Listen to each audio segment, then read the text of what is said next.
Yan.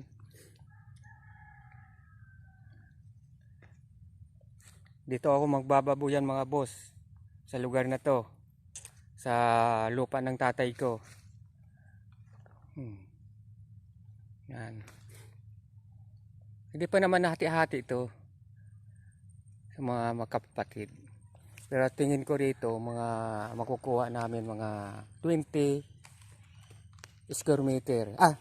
2,000 square meter pala. Ilan pa kayo magkakaroon dati? 12. Yan, dito.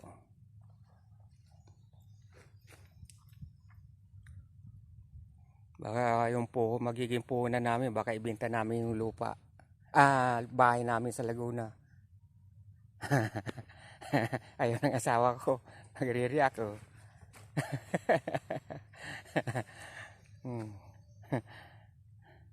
Babuyan dito, buhay ka naman.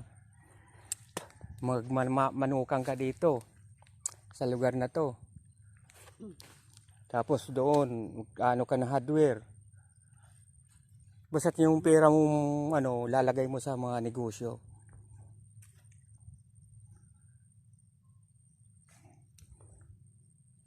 Yan. Lawak to. Sige boss, hanggang dito na lang.